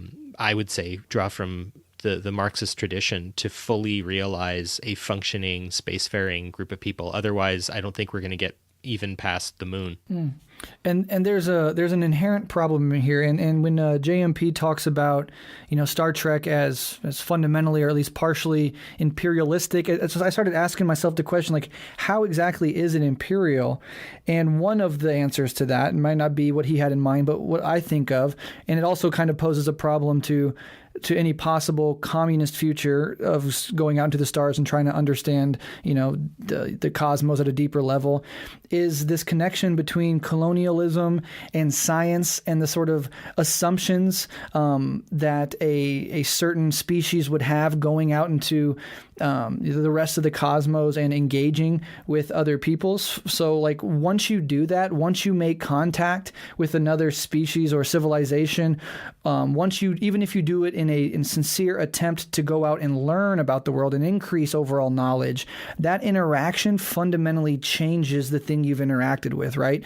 Like when in a colonial project, you have the rise of racial science and eugenics, and you have Western scientists going into native territories or previously unexplored land and either engaging in like brutal domination and conflict with them, or even in the more softer, just we're investigating what the life for these people is like. There's a real question in science about how much is that valid, and maybe if we had an anthropologist on, they could give us a better answer of how to and how not to go about that. But that, I think, is at least something that we should worry about, regardless of what sort of Star Trek we could possibly imagine. But I do think ultimately that Barry had a good point in that interview, where Barry says maybe it would help us understand the Star Trek world better if we could go and have the perspective of like whatever the lowest strata of that class, of that society is, right? So if we can go back to Earth or wherever the home planet is for whatever series we're talking about here, like taking the perspective of the least well off, right? The least favored. That is the perspective that I think a radical must take, and it would be incredibly illuminating for this entire discussion. And maybe there are in some series, and you guys could tell me, maybe there are attempts to do that, but I think it would flesh out a lot of these questions and really give us a better understanding of what sort of political or social or economic structures are in place and are undergirding this entire universe.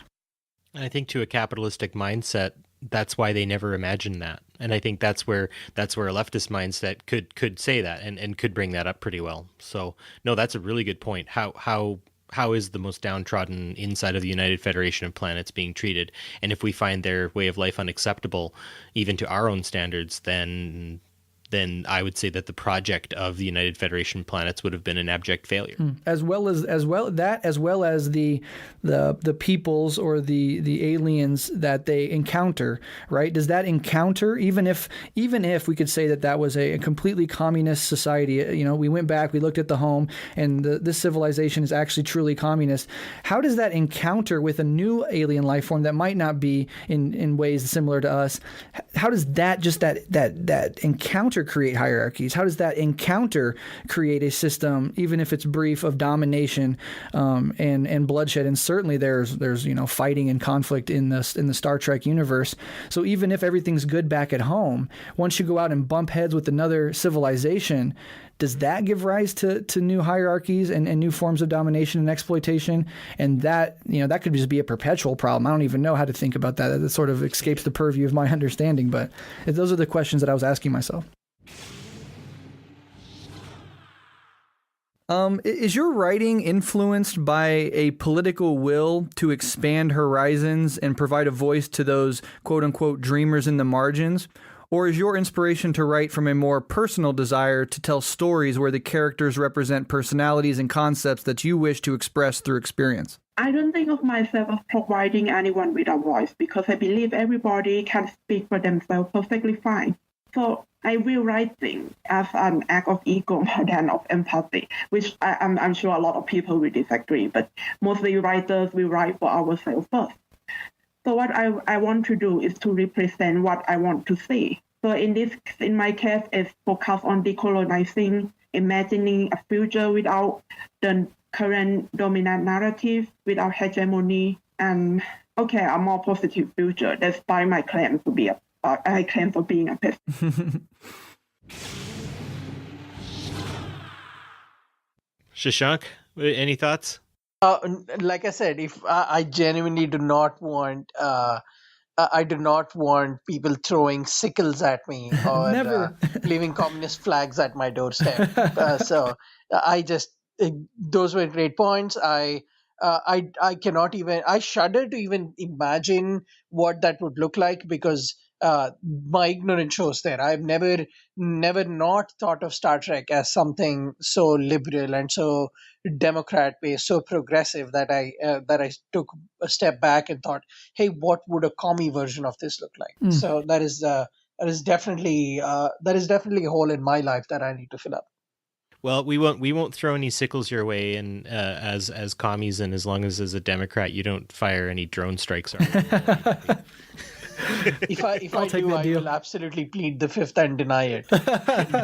Exactly, right? So there you go.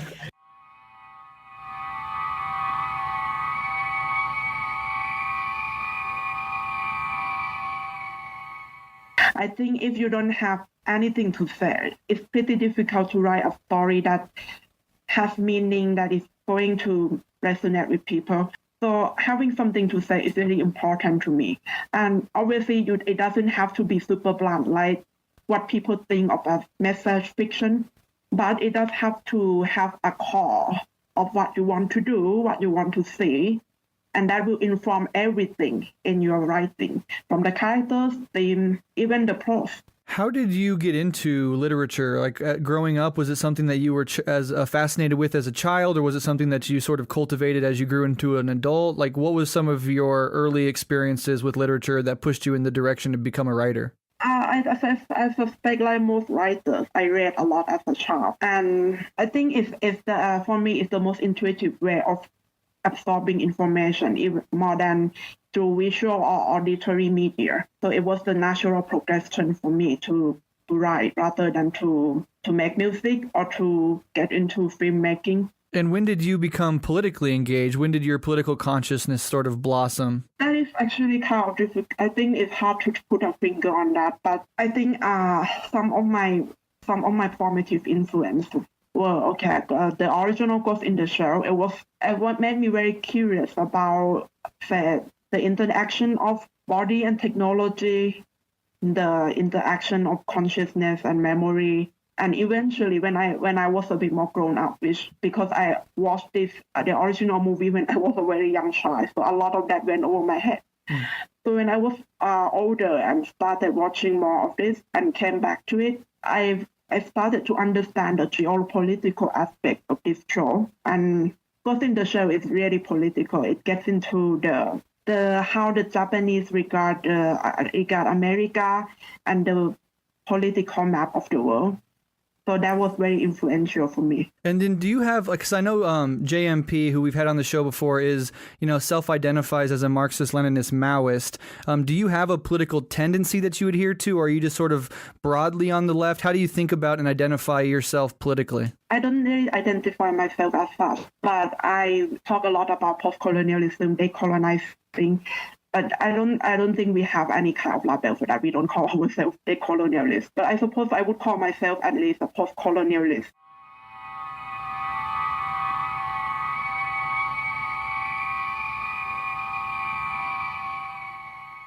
Well, I guess we should wrap up the conversation now. This is probably already going to be somewhat of a long conversation between everybody talking here. So I guess maybe the best way to end this entire discussion is, what do you hope people take out of this book, out of this interview, as well as our collaboration here tonight?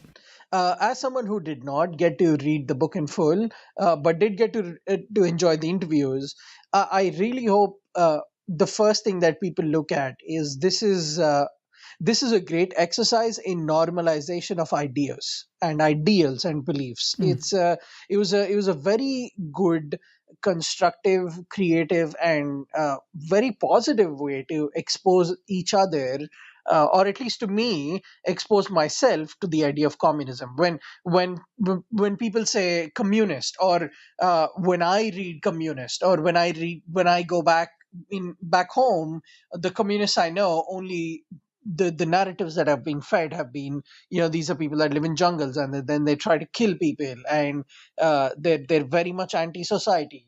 So when I go out of that and then I jump into something like this, I immediately I find someone at a Star Trek convention who happens to enjoy and love everything that I do. That person just happens to identify with something that my narrative has been different about. So I hope people take that when I could sit down and not only normalize it, but celebrate it and accept it and believe that this is a viable means and a viable school of belief for millions of people around the world, and there is a reason why it's working. It only happened because there was a constructive, creative individual at the other end who sat down and let me walk through that journey. So I hope people don't just close themselves off.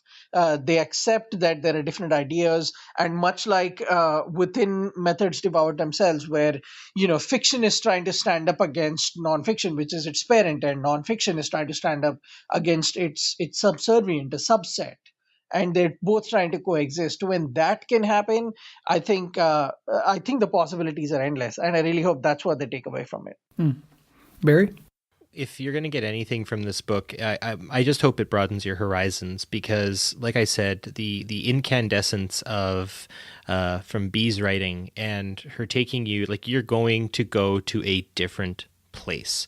Nothing will be familiar, and that for me was the most educational, the most enlightening sort of moment, where I was able to look outside of any kind of paradigm I could. It was interesting because Benjanun mentions that the Ghost in the Shell, the animated movie from 1995, I believe, was very influential for her, and it was for me too. And it was great to share that moment when she and I were chatting over email about it.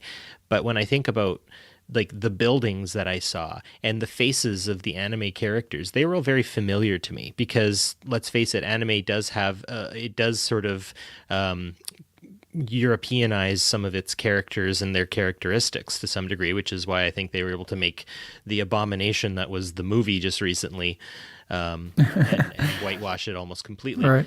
So with that, I think that when she has that connection, that's something that I can connect with her as an author. But when she writes, she takes you to a world that, unless you are from, say, areas of the world where she has lived or where she is from specifically, you're not going to have that frame of reference. And yeah, you might have to jump on the internet a few times and read and look and learn and see some of the deeper pieces to that. So I think in that respect, that in itself is reason to read it. But then also, no matter where you come on the political spectrum, and know that I am engaged in a debate with myself right now, in self-discovery. And JMP has done a lot to help me articulate a lot of my viewpoints. Brett, you've helped me with your show see all the different types of left-wing politics and philosophies that exist. And Shashank, you have been not only my companion through talking about Star Trek through the show we do, but you've also, you've been there for me and have listened to me talk and just bounce ideas off of your head in terms of what you think, and you've always provided those sort of sober second thoughts. So I think life itself is about seeking out new groups of people, seeking out new ideas, exploring that sort of thing. And in the spirit of the show that Shashank and I base our podcast off of, that's the true exploration. And we don't have spaceships. We don't have warp technology. We don't have the ability to cast magical spells or anything like that. So where are we going to expand our imagination? It's through discourse. It's through dialogue. It's through learning. And this book will force you to learn. And I think that's a beautiful thing, because it really does take you outside of what is normal to maybe you. And it might answer some deeper questions that you might not have even known you were totally asking. Yeah, absolutely. And I would just echo, both of those answers, and just add that, developing new interests, challenging yourself, stepping outside of your intellectual or artistic comfort zone, it can be scary. It can make you feel, like you don't know as much as you thought you knew. But that is how we develop, and that is how we become better, more well-rounded human beings that can go on and love and teach other people. And that is an important part of being a human being. If you stop learning, if you say, hey, all the ideas I have in my head right now are sufficient, I do not need to really engage that hard with any other new challenging ideas, that is when the intellectual life dies. And so no matter what part of the political world or the artistic world, the science fiction world that you come out of, even if you completely disagree with everything I've said tonight. I hope we can at least engage in a meaningful way that you often don't find, for example, on social media, right? There's no nuance, there's no real good faith dialogue between spheres of interest, and that's sort of a tragedy of discourse and a tragedy of development. So I'd encourage that. And the last thing I would say is, as I've said a few times throughout this episode, creativity sort of blossoms out of associations between seemingly disparate fields of research and understanding and interest. So the more stuff that you can engage with, the more things you can pull from, the more associations you can make in your mind, the more creative of a thinker and of a human being that you can possibly be. And I think this is one example, this book and this interview and even our collaboration here is one example of trying to reach across spheres and do so in a way that is respectful and engaging and humility, being humble about it, right? Having humility about it is an important part of growth and development. So I love this conversation. I love this collaboration. I love this book. And if there's artists out there, if there's writers, if there's political thinkers, starting to think about how you can take what you already are good at and mix it with somebody else who's good at something else, like this book does, I think is an interesting challenge for all of us. And if we can do that, I think we'd all be better for it. Hear, hear. This is a question we ask everyone who comes on the show. If you can pick which enterprise, but if the enterprise actually existed and you were suddenly plopped in it, where would we find you? Where would you find me in the enterprise? On the holodeck. Ooh, what would you be doing on the holodeck? I don't know. Finding a way to interact with all these historical figures I never met in real life. Who would be a number one historical figure? Oh man, I mean, there's no number one, but I mean, obviously, if I don't say Marx or Engels, I lose my credentials right now as a Marxist philosopher. Lenin, Mao, those people. Yeah, definitely. So with one quick last little question that we would ask you, Brett, is first of all, where can people find you? And then if you found yourself on any enterprise, I'm sure you can visualize sort of the rudiments of the enterprise. Where would we find you? Well, you can find me in the real world at a Revolutionary Left Radio, at Rev Left Radio on Twitter, at Guillotine Pod. My personal Twitter account is at Dead Irish Rebel. You Google Revolutionary Left Radio, you Google any of that, you'll certainly find me. As far as who I would be on the Starfleet, is that the question? Where would you be on the Enterprise? What would you be doing? That is interesting. I love JM. Totally on the spot question. That's all right. I love JMP's answer of the holodeck that he would spend a lot of his time on, and I can't beat that.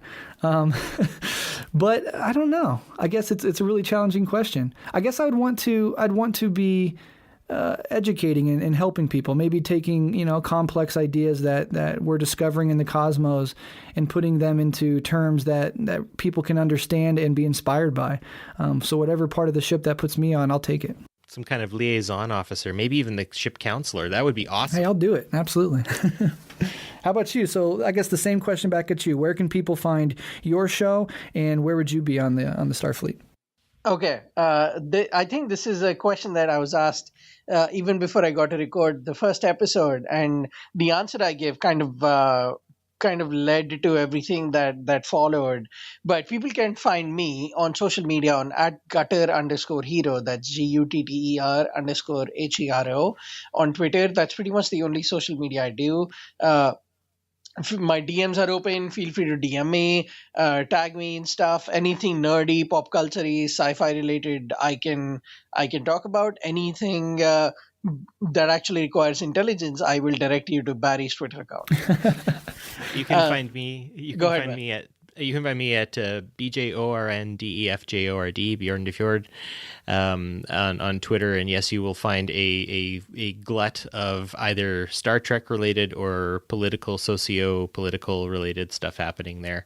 I tend to not get into many flame wars, and if you want to just shitpost at me, then I'll block you. But if you want to have reasoned and principled debate with me on stuff, I love talking. It's fun. So you can find me there. And to answer your question, Brett, Barry asked me this before our first episode was recorded, and I told him in Star Trek there is a character called the Traveler, whose entire job is his pursuits are so far beyond space and time.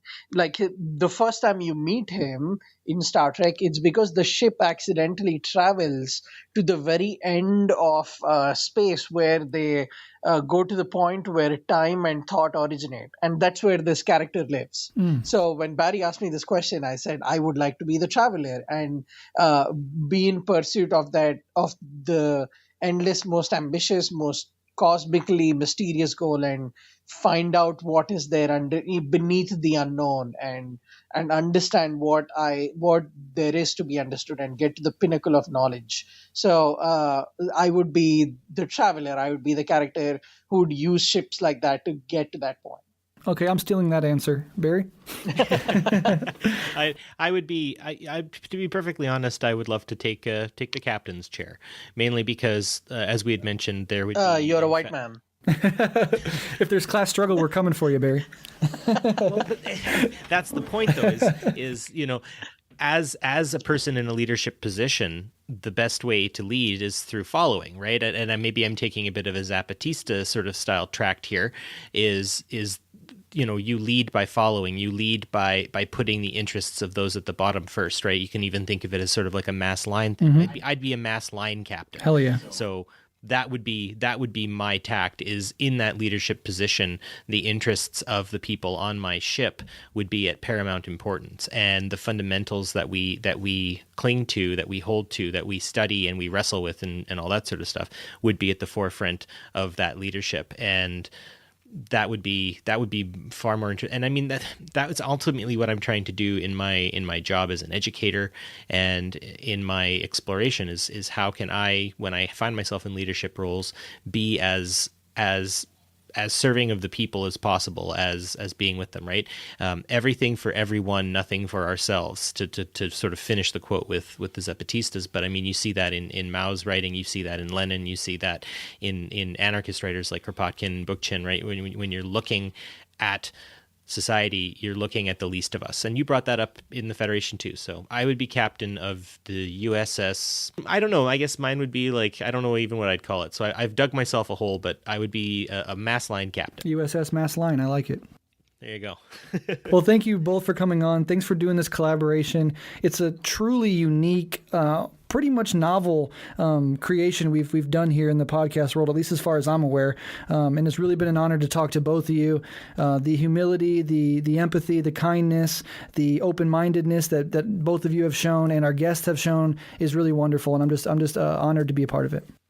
Well, from my end, I'd just like to say thank you so much for exposing me to all this, Brett, and letting me be a part of this. And Barry, I hope your ego has been satiated and sufficiently certainly has. Well, thank you, Brett, for coming on our show as well. It is a high honor, and it is something that I've been really looking forward to sharing with listeners. And yeah, I'm looking forward to this conversation continuing. Live long and prosper. And onward to Star Society.